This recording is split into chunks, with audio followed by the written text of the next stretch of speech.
লক্ষ্মীমতী ভুলেরা কত কাছে কত দূরের ভক্তবৃন্দ এখানে আগমন ঘটেছে যাদের শুভাগমনে আজ যুগীগুণা রাধাগোবিন্দ আমরা প্রাঙ্গণে আজ একটা নবপ্রিয় সৃষ্টি হলো তো আমরা যখন দ্রৌপদী পড়ি জয় রাধে রাধে তো সাধুগুরু বৈষ্ণবকে শ্রবণ করেছি যে কীর্তন করিতে ভক্ত স্বর্গে চলে যায় আর কীর্তন করিতে ভক্ত আবার নরকেও যায় যে ভক্তকে জিজ্ঞাসা করা যায় এই জগতের প্রত্যেকের একটা উদ্দেশ্য হলো সব স্বর্গে দেয় সে মনে করছে আজকে জীবনে আগ্রায় কালকে পারিসাই আগ্রায় বিভিন্ন মন্দিরে আমি প্রবেশ করছি তাহলে তো আমি স্বর্গেই যাব জেনে নিতে হবে যে স্বর্গে যাওয়াটা এত সহজ আর স্বর্গে যাওয়াটা কঠিন এই কথাটা আমি পরে বলবো তার পূর্বে কথা হলো আজ আমাকে অজামরা গুস্ত ফলা দেওয়া হয়েছে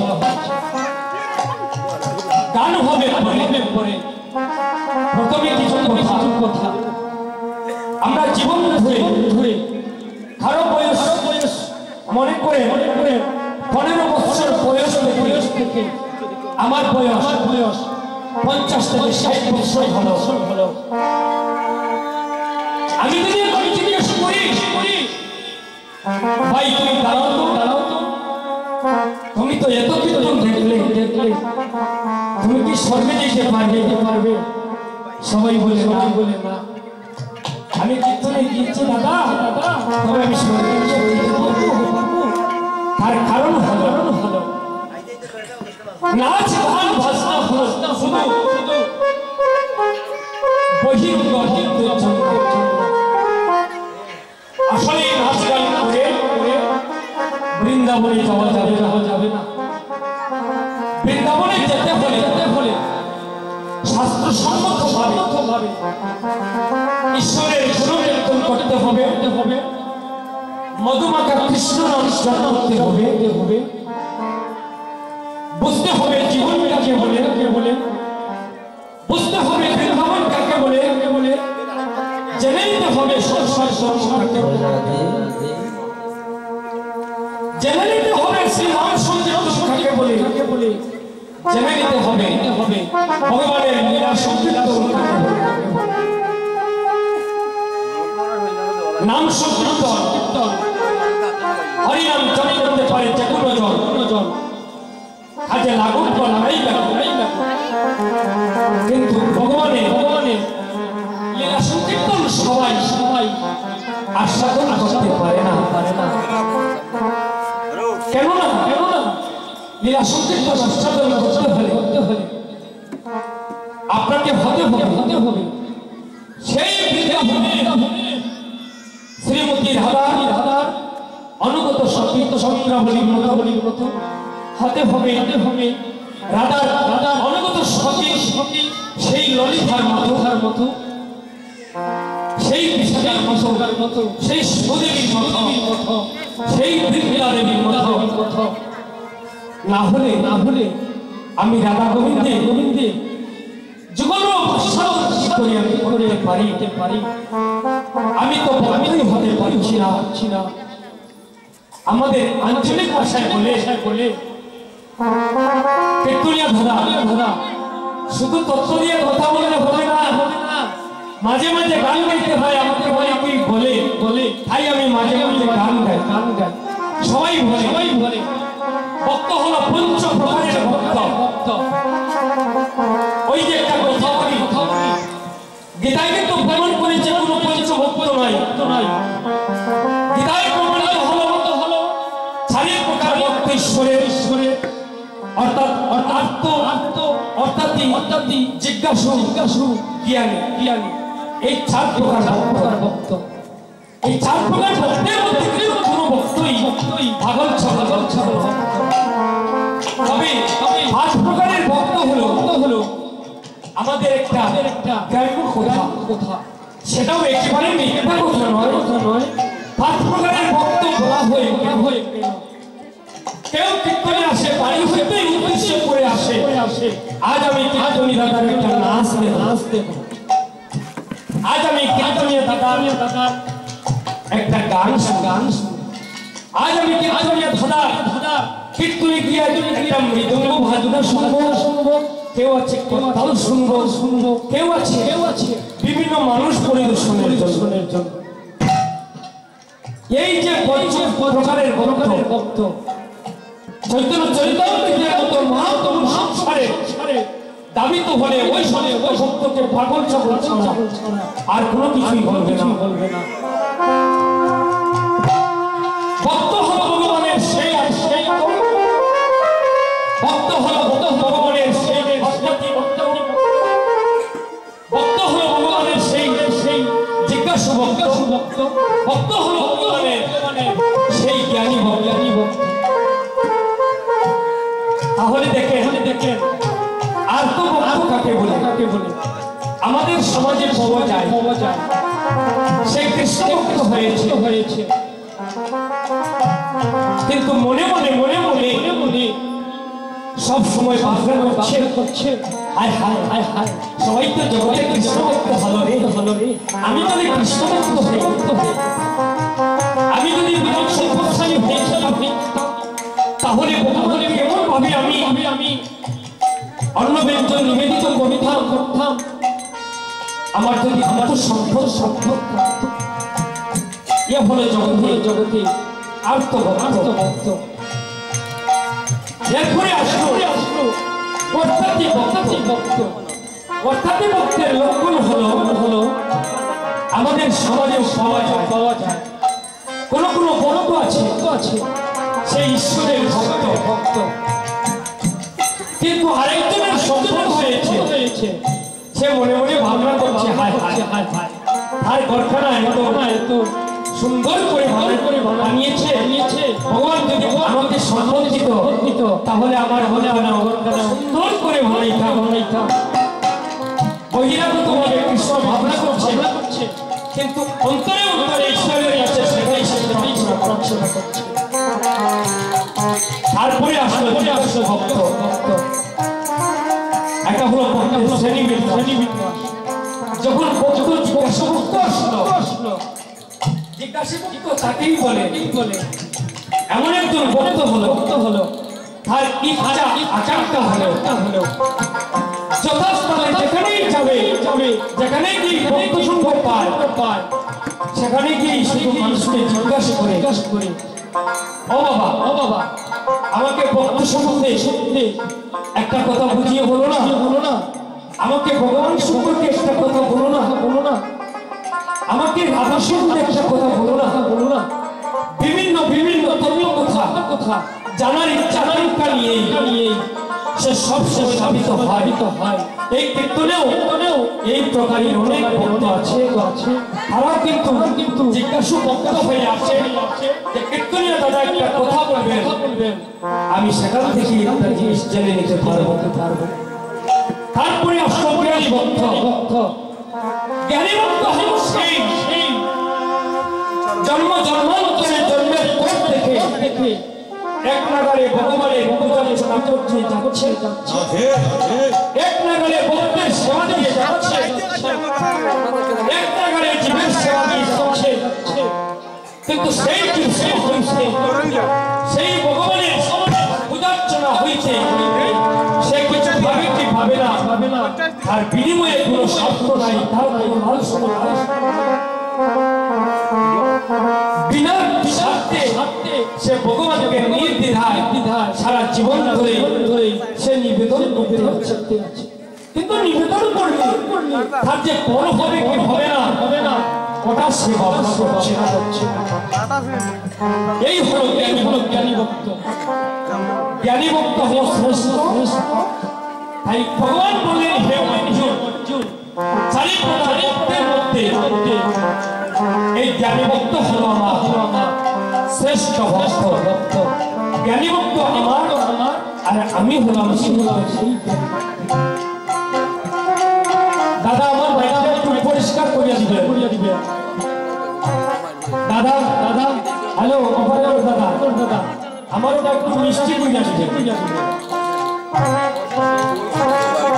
আর একটু বড় করিয়া দেবো আমি বড় খারাপ হবে জয় রাধে জয় রাধে জয় রাধে জয় রাধে তো দেখেন জ্ঞানী ভক্ত আমরা যদি ভগবানকে নিবেদন করতে চাই কিন্তু আমরা করব কি আমাকে একটা ছেলে দাও আমাকে একটা মেয়ে দাও এই সমস্ত সমস্যা হলো আমাদের দেবদেবীর কাছে কিন্তু ভগবানের কাছে চাওয়া পাওয়া সমস্যা নয় ভগবানের কাছে নির্দ্বিধায় নিঃশব্দে থাকতে হয় যদি কেউ ভগবানের কৃপা পেতে হয় তাই এই জগতে সবাই বুড়ি জন্ম জন্মান্তরে রামচন্দ্রকে উপাসনা করে যাচ্ছে সারাটি জীবন ধরে তার সমস্ত রাস্তা ফুল দিয়ে সাজায় আর বলে রাম আসবে কত লোকজন ঘরের লোকজন কত রাস্তার লোকজন বলে সবারই ঘুরি সারা জীবন ধরে দেখছে তুই মালা গাঁথিয়া রামের দরবারে করিস কিন্তু রামচন্দ্র তুই আর সারাটি জীবন ধরে তুই পথটায় কত সুন্দর করে ফুলের বাগানে দিয়ে সাজাস করে রাম কোনদিন আসবে না কিন্তু সবারই ঘুরি বলবে একদিন আমার রাম আসবে তার যে একটা বিশ্বাস একদিন আমার রাম আসবে সে প্রতিদিন সেই ফুল বাগান থেকে ফুল সংগ্রহ করে মালা গাঁথিয়া তৈরি করে রাখে যদি আমার রাম আসে মালা দিতে যেন আমার দেরি হয় দেখুন ভক্তির কেমন ভাব এই সবারই ঘুরে মধ্যে জাগ্রত হলো আর রাম আসে অন্তরে জানি ভগবান অন্তরে নমরে জেনে নিলেন তার ভক্তের মনে বাসনার কথা লক্ষণকে বললে রে লক্ষণ নগরী যতই আমি প্রদর্শন করি আজকে কিন্তু আমার সবারই ভুলিকে লেখা দিতে হবে সবারই ভুলির বাড়িতে যখন গেলেন যাইতে রাম লক্ষণ উপনীত হলেন সবারই ভুলি রামকে তো জীবনে দেখে নাই কিন্তু রামকে করে এমন একটা সুন্দর চেহারা দেখে সে অনুভব করতে পারলো যে এই আমার সেই রাম ইহাতে আর কোনো ব্যবধান নাই সে একটু গেল বলল প্রভু গো এতদিনে বুঝি আপনি আমার জীবন কুটিরে প্রবেশ করিলেন এতদিন কোথায় ছিলেন প্রভু দেখুন প্রভু আপনার জন্য আমি প্রতিদিন এত কঠিন মালা গাঁথি এত কঠিন মালা তোমার গলায় দেওয়া হয় প্রভু এতদিন পরে বুঝি তুমি জীর্ণ কুটিরে আসলে আর আজ আমি জানতে পারলাম যে তুমি শুধু দলির গৃহে যাও না তুমি গরিবের যাও এসো প্রভু আমার ওই বাংলা বিছানার মধ্যে একটু বসে পড়ু সবারই বড়ির কোনো আলমই ছিল না পালায় একটা চৌকি ছিল না বাংকার একটা ছাড়ের মধ্যে বসে দিন কাটাইতো সেই বাংলা বিছানার মধ্যে বসিবার স্থান দিয়ে বলিল প্রভু আমি এখন আপনাদের সেবার ব্যবস্থা করতে পারি তাই কতগুলি ফল নিয়ে আসলো সবারই বুড়ি এমন ভাবে ফল সংগ্রহ করত যখন সে ফল বাগানে যাইত সেই ফল বাগানে গিয়া প্রথমে সে একটা ফল খাইত তার মুখে দিত যে ফলটা কাঁচা যে ফলটা কষা ওই ফলটা ফেলে দিত আর যে ফলটা মিঠা মিঠা সেই মিঠা ফলটা আমার লক্ষণের জন্য রেখে দিত। রামচন্দ্র সেই ফলগুলো হাতে নিয়ে লক্ষণকে বললেন, ধরো ভাই তুমি সেই ফলগুলো খাও। লক্ষণের ফলটা কাপ করলেন, আরেকজনের উচিষ্ট ফল আমি খাই কি খাই। প্রভু বললেন, লক্ষণ ভক্ত যাহা কিছু ভগবানের সবাই নিবেদন করে আমি তার নিমিত্তায় সেই ফলগুলো আমি নিজে গ্রহণ করি। রাম বললেন, অগমা তুমি তো আমার এক মায়ের মতো দেখা যাক, তো বলো মা তুমি যে আমাদেরকে এই ফলগুলা খেতে দিলে মা, তুমি কেন এই উচিষ্ট ফলগুলি আমাদেরকে খেতে দিলে মা? তুমি কি জানো না আমরা যে জগতে উচিষ্ট ফল গ্রহণ করি সবরই দেখুন প্রভু, আমি ফলের বাগানে যাই, আমি জানি না কিতাব বলে কোনটা বেশি ফল। মনে মনে ভাবলাম যদি বিস্ফল হয় আর সেই বিস্ফল যদি আমার রাম লক্ষণকে খাওয়াই তাহলে তো আমার রাম লক্ষণ মরে যাবে। প্রভু বললেন, মা তাহলে তুমি যদি সেই বিস্ফল কেড়ে মনে যেতে সবাই বুড়ি সেদিনই রাম লক্ষণকে বলেছিল, অনন্ত কোটি বিশ্বের মধ্যে আমার মতো অনন্ত কোটি জীবী যদি মরেও যায় জগতের কোনো ক্ষতি হবে না, কিন্তু আপনি একজনের নামে যদি মরে যান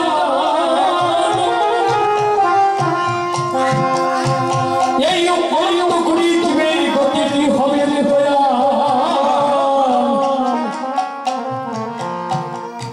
সবাই বুড়ি জানিয়ে দিল এই জগতে ভগবান ছাড়া দেখুন আমাদের পালা হলো এই পালাটাকে কেহ বলে উত্তরাগস্ত আর কেহ বলে ক্রীড়াগস্ত। একদিকে হলো ভগবান শ্রীকৃষ্ণ তার নবরঙ্গ তেরু লইয়া গোবর্ধনে পর্বতে গরু রাখতে গিয়েছিল। যখন বিকাল হলো সূর্য অস্ত হলো ওই সমস্ত তেরুকে নিয়ে আবার যার ফিরে যাওয়া এটা হলো ক্রীড়াগস্তের ভাবাতে। আমি কতক্ষণ বলেছিলাম কৃষ্ণ কথা সর্বকথা লাভ করতে হলে এই যে ভগবান শ্রীকৃষ্ণ গোবর্ধন পর্বতে যাত্রা করিলেন, নবলক্ষ তেরুনিয়া আবার নবলক্ষ তেরুনিয়া যার বাড়িতে ফিরে আসবেন, এটাই হলো জ্ঞান শাস্ত্র। ভক্তি শাস্ত্রের সামনে নয়, ভক্তি শাস্ত্রে বলছি ওরে পাষাণ মন তুমি 84 পদে পড়িয়া না জানিয়া না শুনিয়া তুমি ববের জলে পড়েছিলে।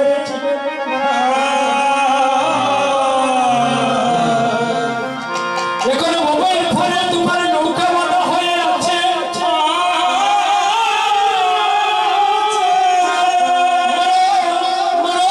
তোমায় ডাক দিয়েছে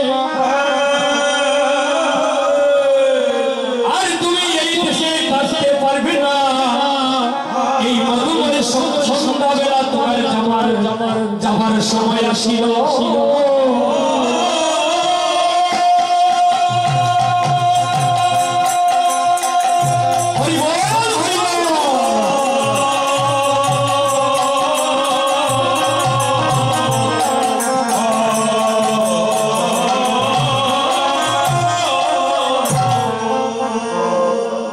এবার তোমার সেই বছরে যাবার সময় এসেছে।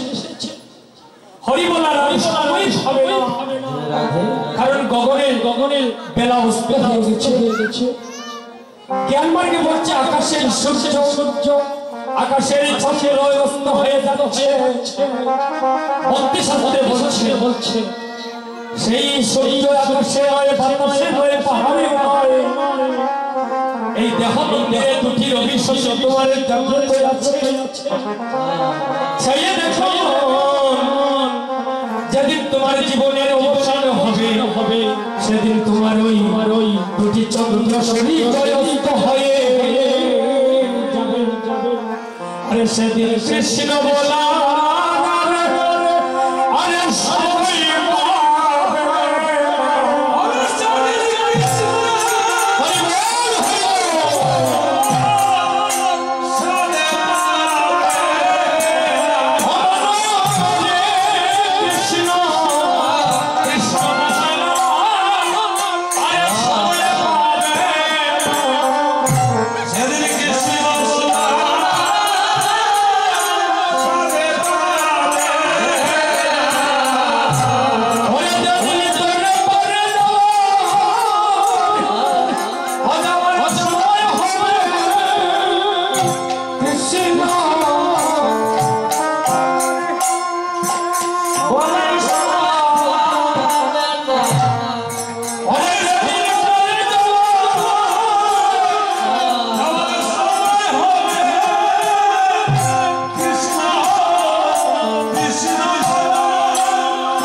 সেদিন হরিবিনে আরে তো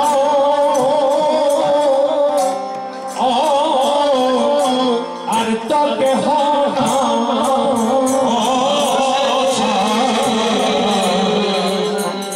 হরিবিনে হরিব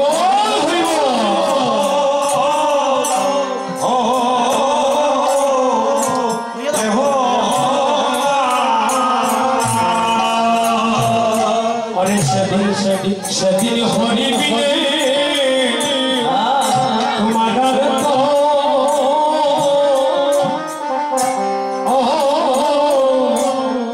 আর তোকে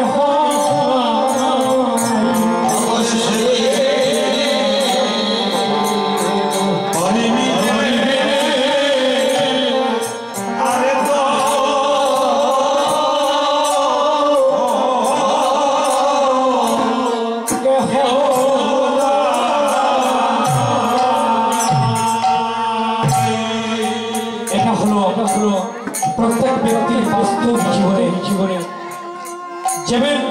দেখবেন যখন ঘুমিয়ে পড়বেন আমাদের ঘুমানোর হলো একটা নিয়ম আমরা যখন বিছানায় শুয়ে পড়ি শুয়ে পড়ার সময় কৃষ্ণ চিন্তা করতে করতে শুয়ে পড়তে হয় আর কৃষ্ণ চিন্তা করতে করতে শুয়ে পড়লে নিজে নিজে দেখবেন আপনার সমস্ত জীবনের কথা মনে পড়ে এই সমাজে কত বন্ধু কত বান্ধব যাদের জন্য সমস্ত জীবন আপনি পার করবেন দেখবেন একদিন আপনার বিপদ আসবে আপনার বিপদের পাশে আপনার পকেটের টাকা শেষ হয়ে গেলে আর কেউ প্রশ্ন হলো এই জগতে পকেটের টাকা পড়িয়ে গেলে জগতে সেই নিদান কালে তোমাকে কে ভালোবেসে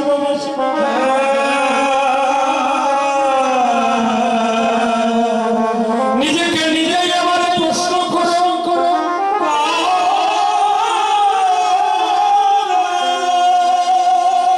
মরণকালে তোমার যে সঙ্গের স্বামী হবে থাকে তুমি ভালোবাসো কি ভালোবাসো না